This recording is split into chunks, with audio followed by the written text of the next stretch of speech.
Hey there, welcome to ATL and 29, a podcast that looks at the NBA from the starting point of Atlanta. My name is Kevin Chouinard. I'm here with Glen Willis and Tyler Jones. We're recording a day before the Clippers game, and after the games against Philadelphia and Detroit. I don't know what you want to take away from those games. I actually wanted to start with just a completely separate question, just speculating on the future of the team. Uh, assuming that, no Philadelphia Embiid nonsense happens. Kristaps Porzingis is going to miss a fourth straight game in this the Clippers contest. Is there any world in which you can see or you would think that it's a good idea to use his contract as a trading chip?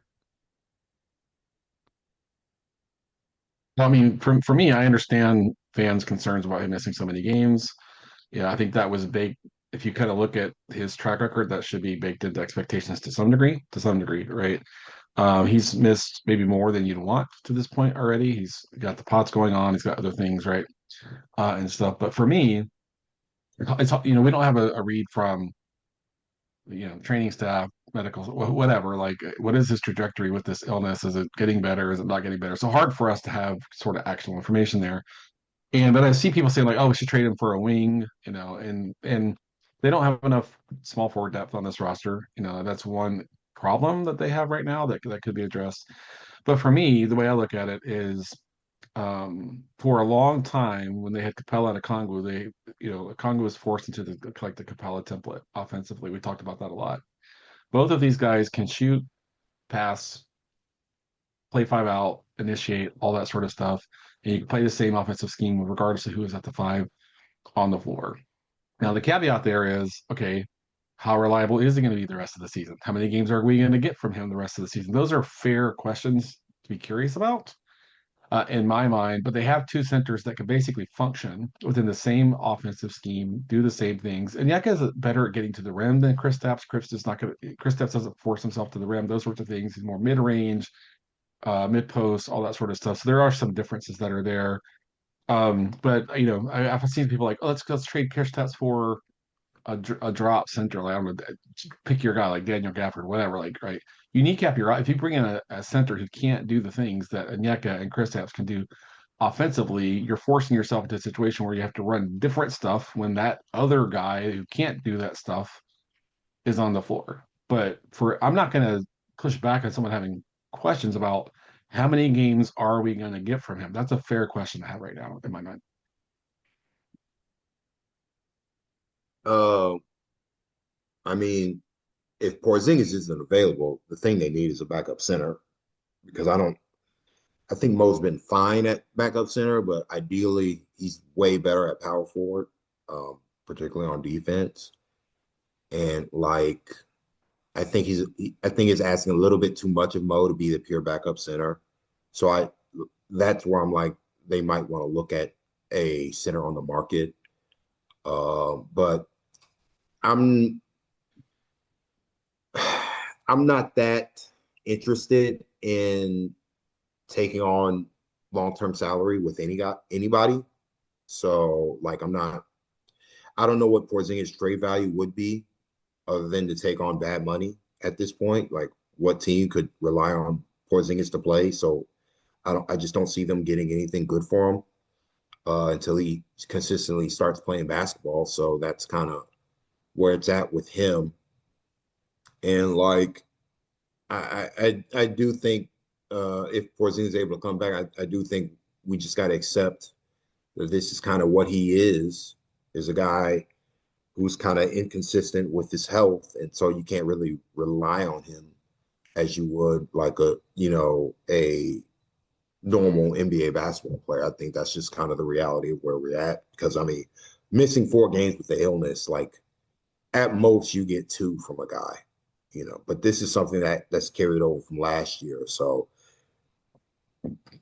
I think if you're looking at the Hawks overall with how their books are, you know, I, I would I would keep them clean as much as possible unless I get a good deal for a good player who fits on the Jalen Johnson timeline. That's a good fit. for this team. But if it's not that, I see no I'm in no rush to trade Porzingis right now. The Hawks are in a good position. And I think that it's a good team. So I just don't see the market really for Porzingis is kind of where I'm at.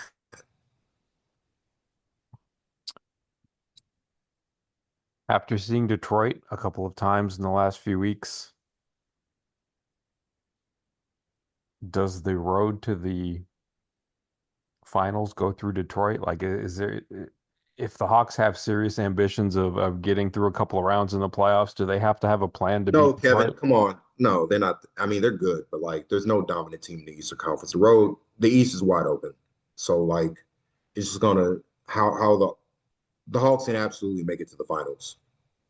I I'll say to me, I think the best teams in the Eastern Conference are probably the Heat or the Raptors. As weird as that's to say, but I think they're playing the best basketball right now.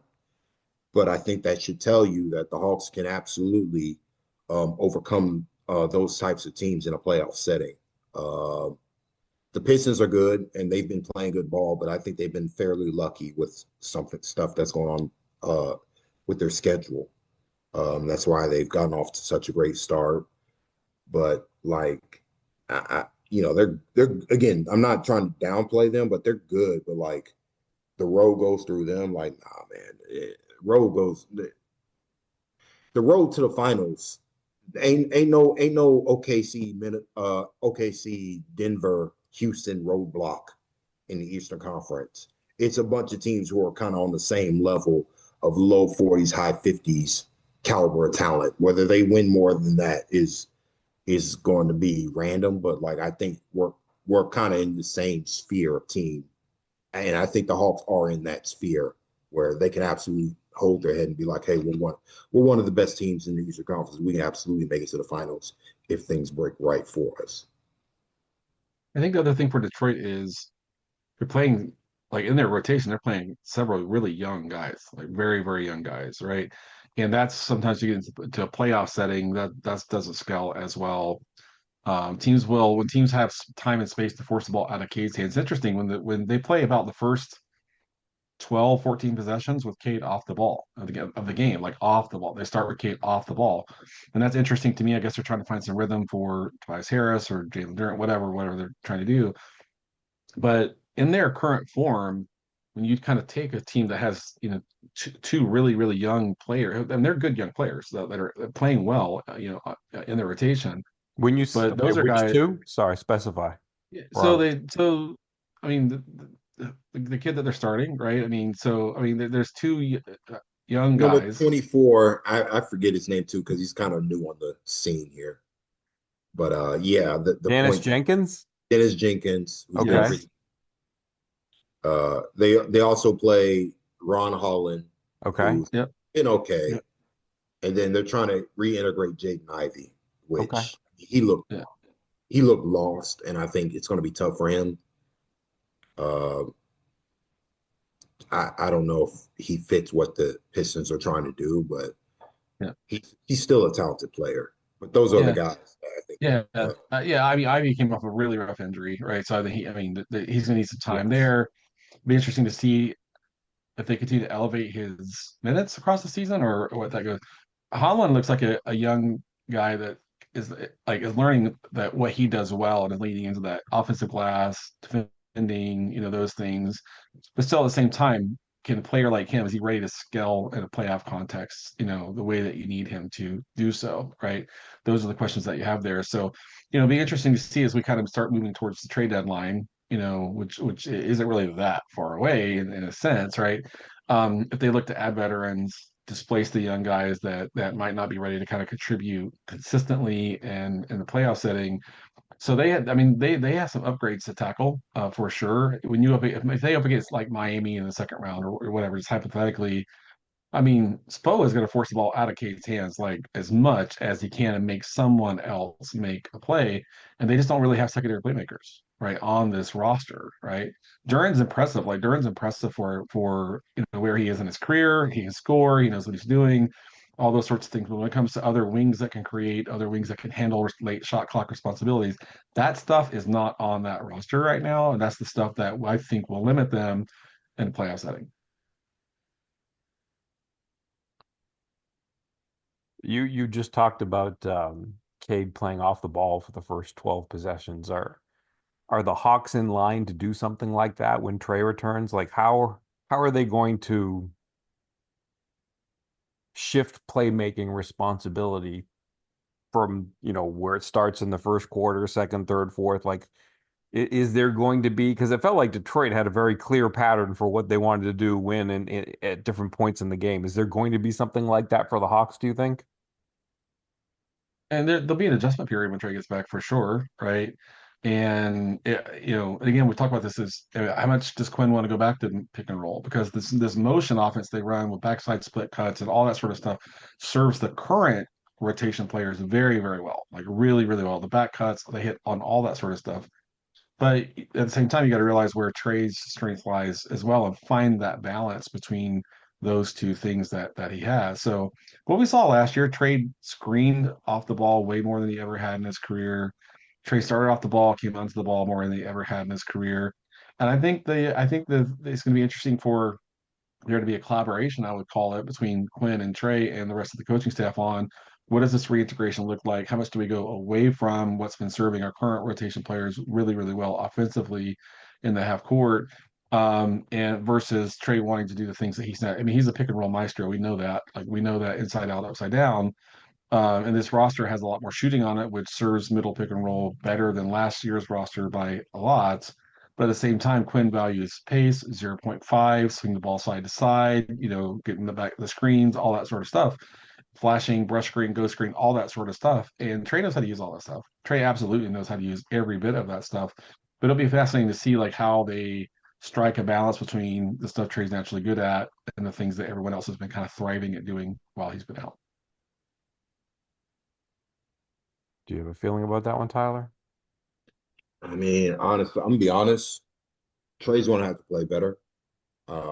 And so until he plays when he's back and he's like actually good, because what he was to start the season wasn't good enough, then maybe there'll be an adjustment. But like, I do think there is a conversation to be had of who would I rather have the ball in their hands in isolation, Nikhil Alexander Walker or Trey Young. And like if the Hawks aren't going to run middle pick and roll, what is Trey going to do? That's kind of that's a question I think a lot of people are asking. So like I think it's going to be on Trey to figure some stuff out off the ball and be better there, because like it's just the Hawks are going to go as far as Jalen Johnson takes them, and like they're going to. I think Jalen's just going to have the ball in his hands the most, even with Trey coming back, just because he's such a dominant physical downhill driver. And that's kind of where the league's going. Like it's moving away from the pick and roll. Teams don't run spread pick and roll anymore. Hawks have been moving away from spread pick and roll the last couple of years with Quinn Snyder. So like, let's see with how. I think it's a wait and see approach. But first thing that has to happen, Trey's got to get healthy, and like I don't know when that's going to be. So let's hope Trey can figure out his form, because I do think if he's good, this Hawks team has a chance to make the finals and potentially even win the finals. Like, because there's clear to me, even more so than his passing, what they need from Trey is his scoring. They need somebody to Yes. take real pressure off of Jalen as a scorer. They don't. The passing is for as dominant a passer as Trey Young is. This Hawks team does not need his passing. They're number one in the league in assists right now. They do not need his Without passing. Trey. Without Trey. Without Trey, They they're number one in the they league. they need his scoring. And so it's like, okay, Trey, how are you going to impact this team as a scorer? Because if you're going to be a scorer, you got to be hyper efficient. That's just the league, how the league is now. And he has not been that guy the last 2 years before this season. So like we'll see with him. I think he can. I have hope that he can get there, but like he's got to show it. Like he's got to show it, and he's got the pieces around him to really like. I feel like with how well Jalen's playing, like Trey's not going to be the guy, number one guy on the scouting report, and so will Trey figure some stuff out off the ball as a scoring option? Really use Jalen's gravity to elevate his offensive game in a way that we haven't seen in a couple years. Two-part question. Glenn, I don't know if I guess I'm putting them as two parts because I think that maybe they go together a little bit. But what did you think just as an overall on how Zachary played in that Detroit game? And what did you think about Keaton playing the last, I don't know, whatever it was, 9 minutes of the game? Yeah, I mean, people are really fixating on that, and that's interesting to me. I think it's fair to have questions, and I think it's fair to talk about that, right? I think it's totally fair to have that question. For me, I think the context there was, I mean, Zach was bad against Detroit. Like he had a rough game, right? He had a rough game there. Um, Young, learning how to manage his body on back to backs, things like that. Is that a thing that he's still in year two, still trying to kind of manage and learn? But for me, I think what I as people kind of DM me and ask me a question like, why is Keaton playing, or reach out or whatever. For me, I try to be unbiased and try to be objective and try to figure out what we're seeing. And I feel like there are times that Quinn maybe over indexes on culture and as opposed to kind of functional lineup rotation. I mean, he loves Keaton. Like there's no question about that. And Keaton's a great defensive organizer. He's a strong defender, but like at the point of attack, he's I don't know, a little above average. I wouldn't put him like a lot better than that. And he's solid. I think coaches love responsible players, and he's just kind of a just middle of the road responsible player, that kind of thing. Luke's been sick. We know that, right? And he went in. He made a great pass on the final possession. I mean, he really set Jalen up on that play there. But in my mind, who was sprinting to the near side corner it didn't matter if that was him or who or Veet or who. It didn't really matter. The pass was going to the rim. But for me, I'm guessing Luke's sick. Zach struggled. Who else do we go to? And that sort of thing. And Cade's freaking huge and strong. And they were hunting beats, which is the whole game time he was on the floor, right? And so I think there's some logic there, but I also think that long term, and we've talked about this. I think Quinn wants three ball handlers on the floor. He wants pace. He wants to take defense, turn it offense. I guess he feels like Keaton can kind of do some of that. My hope is when Trey comes back, like that really gets kind of pushed to like a tertiary option, and not something he's going to every single game. There's a lot I respect about Keaton's game and how hard he's worked to become kind of the defender that he is, the player he is, the professional that he is. But he's still like, I don't know, the 11th or 12th best guy on this roster right now. So somewhere around there, in my mind. But with Trey out, I guess Quinn feels like I just need a responsible player on the floor, that's not going to do dumb stuff. And Keaton's pretty responsible, even if his offensive game, the limitations of offensive game, whole, we've talked about it like the last podcast. Like, throw him if you're going to put him on the floor with Veet and Luke, throw Jalen and Yek out there. Like, give him something to work with at the 4 and the 5 that can take the pressure off the self creation that might otherwise find him late shot clock. So to me, there are other solutions that can make that workable and make me feel a little better about throwing him out there. But for fans to be like, why am I watching Keaton Wallace close this game? I'm not going to like laugh at anyone who's asking that question or make fun of anyone who's asking that question. I thought it was last night. Zach didn't play well. Luke was sick, so there was a little bit of logic to it. In my mind, I do feel like people are fixating it on a little too much. But at the same time, you go look at the lineup data for V plus Luke plus Keaton, and it's not great. So yeah. Do you have thoughts on that, Tyler? You want an addendum question?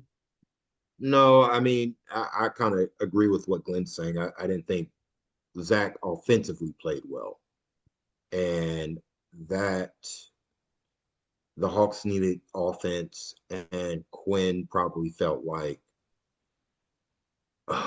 Well, Keaton was making some shots here, and he's the better defender than Veet. And Luke gave us absolutely nothing again. So like I'm gonna go with Keaton. So I didn't necessarily have a problem with it. I though I would have closed with Zach regardless, just because the defense was so good. Like the defense has been really good. And I would have Yep. just closed with that and the defense and the size and the length. I think Cade really took advantage of the Hawks being smaller. And that it made it like a little bit easier for him to get to his spots in ways that wasn't the case when Zach was in the game. And I think Quinn probably wishes he I don't know, maybe Quinn. I think Quinn had an opportunity to go back to Zach there, at least for defensive possessions. But I mean, I get it with what Keaton. I think he was the better player of the guys, being that fifth guy. But I'm not worried about Zach. If you want to hear my thoughts about Zach a little bit more, I talked about it with Brad Rowland on Locked On Hawks. But like, I'm not concerned about Zach at all. I do think Quinn's just looking. What Quinn wants is for Zach to just make some shots or to be more aggressive on offense. And until Zach shows some real consistency on the offensive end, he's just going to have his minutes yanked like this. And so that's going to take time with him. I think the other part too is like everything goes faster when Trey's running like everything goes faster when Trey's running the offense, right? He just knows how to set up, get his guy balance, all that sort of stuff. Dyson is stop and start, some of that. So I think that affects Zach's rhythm as an off-ball shooter, Yep. right? And even Nikhil is a little below average passer for his position. He's getting a little better. He's understanding the offense, kind of how to break the paint, make the pass, but that's coming slow, I guess, slowly. And so I can totally understand why Zach is like, I can't get a rhythm like coming off of a screen or whatever it is, because the timing with Trey, it's like snap, snap, snap, snap. It's just boom, boom, right? It's all there. With Dyson and all, as good as they have been kind of breaking the paint and stuff like that, it is a little choppy, a bit, they might attack, get a reset, attack, Naga's at the and so I think that makes it way harder on Zach to kind of figure out when to lift from the corner.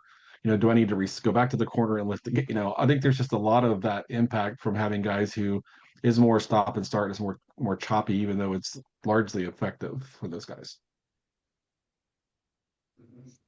Yeah, I'm sort of in the I like the way Tyler said it that like I'm not up in arms about Keaton finishing, but at the same time I just think that there's an opportunity cost that you're imposing on yourself and not getting Zach some of these minutes, not striving for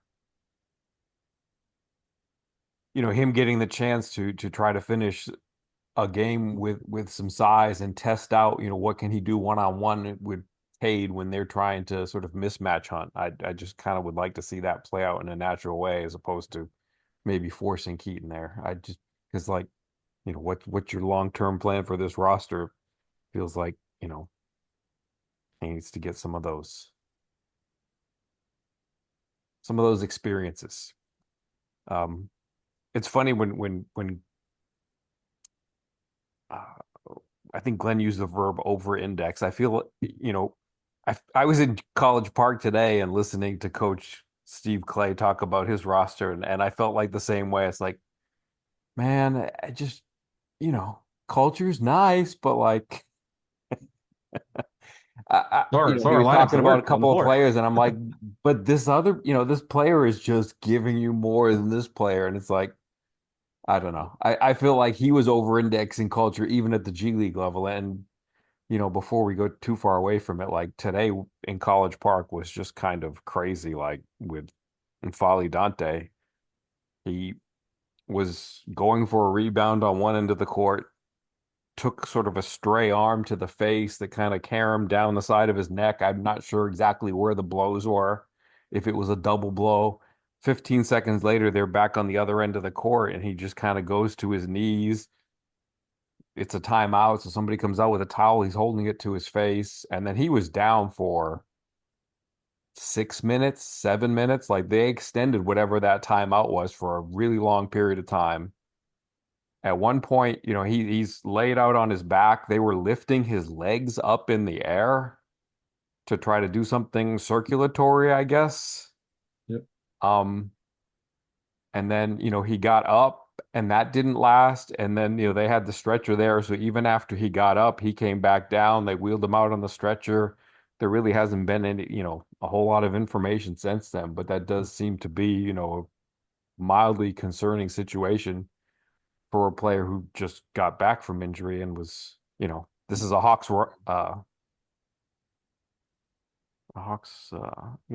somebody who could take real minutes when they need him, and they may not have him again for a significant amount of time. Yeah, yeah.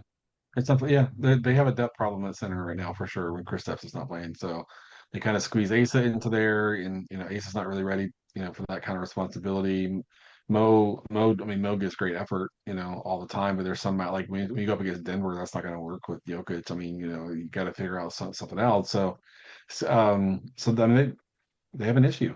If he's out for a while and KP is in out and out and out, like man, that's so much load on Onyeka. Like, it's just so much on, and he's playing great. He's playing great basketball, right?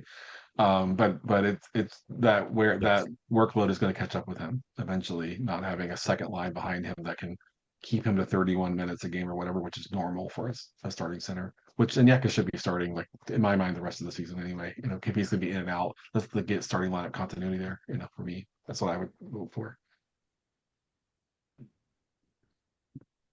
Yeah, and Asa did a good job. Like today was his first College Park game where he was playing the four, and yeah, I think you've seen it at the NBA level when he's played, but he was quick trigger on the threes. Like he was like Nikhil. Like there was no hesitation like there are from some of the Hawks players where it's just like if I'm open and I can put up a shot that's not going to get blocked, it is going up. That's how he was shooting, and he was doing that with accuracy. Like he looked terrific playing the four, and then after Dante got hurt, he had to switch back to the five and deal with some very big bodies on the Westchester side, trying to be physical with them in the paint. But he really played a terrific game, regardless of which position he was in. He's been Uh, any good? He's been any yeah. good? Anything that you're looking forward to here in this Clippers game? Playing an old team. I don't think JC had a big game a couple games ago. Like he had a really big game, but they still lost. He had a huge game. I mean, so for me, it's like they put together this old team, and like, what did you expect would happen, from that, and so, I mean, Harden can still have his game where he goes out and gets 45 on you, and dealing with him, he loves the slot screen, the slot pick and roll inside there, because it kind of takes space away from the defense, makes the defense get way more spread out, all that sort of stuff. And we talk about like you got to get all the way level and stop him. He's so strong. It takes two defenders to stop him, from getting downhill. That'll be job number one on defense is getting the ball out of his hands, and then see if Kawhi plays, see who else plays and stuff like that. And then the other part is just dealing with Zubac. I was concerned the game they played in LA. I was like, man, how does this team deal with Zubac? They did a great job. They played five out. They got Zubac out of the paint, got him up the floor, and they were able to kind of attack with back cuts and all that sort of stuff. So they did a great job there. Chilu's a good coach. He has an old roster, but he's a good coach. It'd be interesting to see if they come in with a different defensive plan to not get him so far from the rim on that end of the floor. Is is is there any world in which the Clippers look at what they have and say we'd be willing to trade Zubac? Man, they probably should think about it just because I don't think they're going to be good. Like They're like what, like in 13th place or something like that in the Western Conference standings right now. So they're way in the bottom. they So I mean, if you could they get value for them, why not? Yeah. yeah, they need a reset. So like, and he's their best asset. Him and James Harden. Like it would be interesting if any team's interested in James, but yeah, I think the Clippers should be looking at you know reality here, and that they're just. I think the time for them to win a championship is past. I just think that's the cold reality. Um, the NBA has just gotten younger and faster, and they are old and slow. And so, like, I, they, I don't think they have the pieces to turn it around on this roster. Like, I just don't think so. If they get ready to sell Zubac, is that just a bad fit with the Hawks? Would you be interested in? It costs too much. It's not. Yeah, I mean, the Hawks are in a different timeline. Like, I don't know if, you know, Zion Williamson, we'll see how long he's out, but like I've said this multiple times, the Pelicans aren't an NBA team without Zion. And so they might be the worst team in the NBA. And so like I don't care about this year as much with that as a backdrop, considering how good this draft is. So that's kind of where I'm at. And like Zubac is too good for just like I'm not giving up a first round pick for any basketball player. Like unless that basketball player is an MVP caliber player, like you know, I think with how well Jalen has played and how in the current trajectory Jalen Johnson is on, if the basketball player you're trading for is going to be here long term and isn't a good fit next to Jalen, then it's a bad trade. And I don't know if Zubac and Jalen will work. Though again, Zubac is a great player. I just think the Hawks are looking at a different timeline than what Zubac is even on. So I just think they need to look towards 2 to 3 years from now to being like the best team in the NBA. I think they have the opportunity to do that in these next couple of years, and anything that kind of detracts from that, whether that be taking on more money or taking on an older player, is a bad idea. It always comes down to price. I mean, in my mind, Zubac is really good. 29 teams ought to be lining up at least Yep. asking, like, what's the price tag, right? Asking the question. But offensively, it would be a different thing. Like, it would change what they do on offense when he's on the floor versus Onyeka. The defensive value is sky high, right? So maybe the trade-off is worth it, but that's something for Ansi and the group to figure out. Yeah, I just didn't know if you could like almost do like hockey line changes and have Yeah, like, your Jalen Onyeka lineup. And then anytime those two guys are off the floor, you've got your Trey Zubac lineup and you can kind of, yeah, and of course there would have to be some overlap, but it seems like you could do some different things there. All right. yeah, for sure. Well, I appreciate you joining me. We got an interesting week coming up, and I guess we'll say goodnight, Bob. Yeah, Bob. About